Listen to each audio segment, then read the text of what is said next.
السلام عليكم ورحمة الله وبركاته. أكم نجاجرتو هرا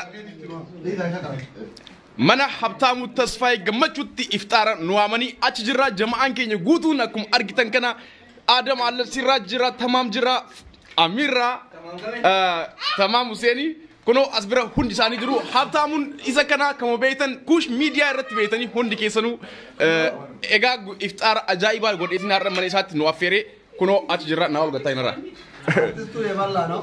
asbirati Dr. Asli jiru Dr.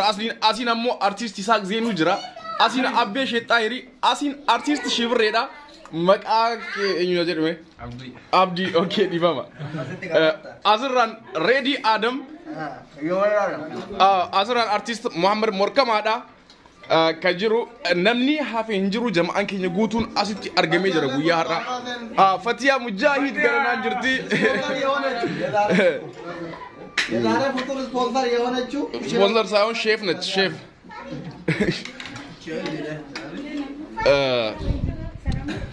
Siraj kono Adam yes edde yero le jirti na olifi Fatiya datun Fati assalamu alaikum endenash Ramadan dino arif no masha Allah amro bishal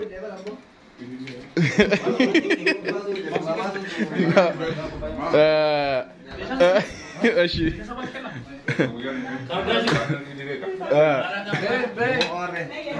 اي والله افتروا برم اساق من يچمر مالادو وما غوتو والله هندو غوتو وندا ومان برباد اوكي abte heddu sigalati fanna duga baye sigalati fanna mukniyatu me tillik nagar no guya datti guya kana no aferu kedi no amu kedi no fatarsisu ke wan gudda da yecho ya amantan kenya gargar to alright erga gudda kesa kam yes yero kanatti yero sanu namni sabni bira amanta wal qodutti nuti ammo amanta kenya wali kabajne wal jalanne jalalan akanatti wal fatarsisna yecho soma kenya rat ga maje tawte ulfada kuni gocha anira wadde miti gocha botin ke no wagga hortama dura wala takkatti wali dumani nu barsisani achi doddo tarratti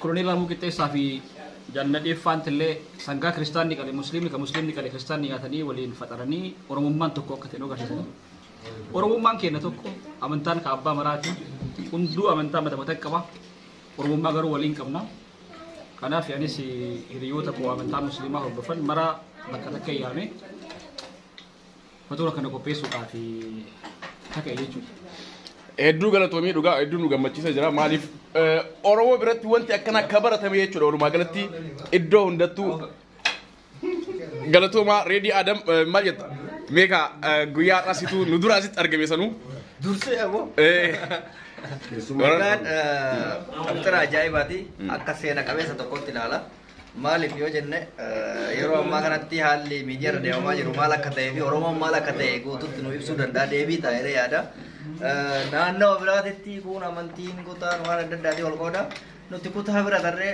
amantii keenya walii kabajnu walitti agarsiisuudhaaf amantii bira osoo hordofuun maxxansiisee tokkummaa oromoo nutti mul'isee jira kun immoo akkuma inni jedhe san qama kaleessa jiru waan ta'eef hedduu irraa gammannee jirra nutillee horiyoon isaa kan affeeramne kanaaf galatoomii jennaani oromoon birallee kanarraa baratee tokkummaa isaa kan cimu asumaan dhaamsa dhaamaa fi akkasii abdisha galatoomii adis Ready Adam Isaac Zenu atillenka ya Ramadan ni kun duma jira Ramadan ni ada guyyaa meeqa faada 28 kanaaf ka arkan 29 ita guyyaa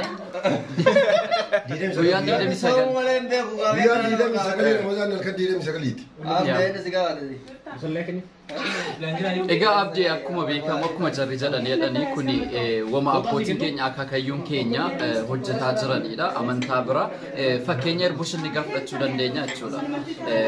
Irbuun shinnigaa kan eebila 25 kabajannu Oromoon tokko falmiidhaaf biyyaa ba'eetu gaafa shiftaa Ziyaad Barreetti wajjin akka bu'anu amantaadhaan gargar qoodanii ajjeesuudhaaf jennaan nuti Oromoo jennee biyyaa baanee amantaa jennee hin gallu kan jedhudha kan kun ergaa guddaa dabarsa waan ta'eef keessatti saba biraa amma amantaadhaan wal qoodanii wal nyaataa jiranuu fi fakkeenya guddaa ta'uu danda'a obboleewwan waan baay'ee dubbatanii jiru haftaamuu guddaa galateeffannaa haftaamuu nama kabajnudha haftaamuun Oromoo kanaaf baay'ee bu'aa guddaa buusee jiraatu beekamu miidiyaa sagantaawwan adda addaa sagalee uummata Oromoodhaaf ta'uudhaan beekama waan ta'eef gamanummaa guddaa galatoomi umriin fedha siin jennaa oggaa rabbinu haa qabu galatoomi isaaq seenoo adis akkasuma galatni habtaamuudhaaf Dr. Asli jiranis qotas ni garan egaa guyyaa har'aa mana habtaamutti argamna mee maaltu dhagahame kaasumaanuu kaa guyyaa har'aa iftaara asitti faxartee kabajaan siyaamee faxaruu keetii jechuudha walumaa galatti yaada kee yaa'u namni waajji sadaqa tarima gammada Kami masuk tidak kami tadi. Irribu makanya rete kita ragaje shorba sambusa puta la farga churiyati. Idilanya raga madera. Ini berapa tu? After yau boleh sakena. Amantin isa ortodoks ida. Anu tu altri ida. Nundur rakai juru juru bisa tu juru muslimati. Oromummaa waliin qabna amantiin kan dhuunfaa ta'uu agarsiisa. Keessattuu yeroo ammaa kana yeroo bakka miidiyaa irratti lafarratti musliima kiristaana jedhee namni wal caqacaqaa jiru kiristaanni kun warra turtee keessatti gubate gadda amaaraatti gondaritti akkasii kitaaba gubataa miidiyaa kana gubbaa wal arrafama. Kuni deebii gahaadha. Amantiin kan dhuunfati Oromummaan immoo kan waliiti. So kanaaf obboleewwan kiyya wal danda'uun amantii walii kabajuun hojii soomuun hojii faxaruun kanuma abboota keenyarraa barree gootota keenyarraa kanuma barree amma biyya keessatti yoo fudhatte yeroo masqalaa yeroo bu'ee kana hooyyee deemna nuti ijoollee kiristaana wajjin biyyumatti jechuudha.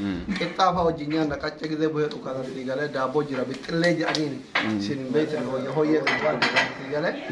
Homa biyyatti taa turre abboota keenyarratti agarre homa qabsaa'ota keenyarrallee waan godhan dhageenye asitti illee haabteen deggame Oromoon duruma amantii walii kabajaa ammallee dhaloonni dhufu dhaloonni keessattuu miidiyaarraa wal nyaataa jiru kuni abbootii keenya akka amma nuti haftee narra godhe kanarra turanii karaa karaan haa deemnu yaada jedhu qaba nama tajaajila.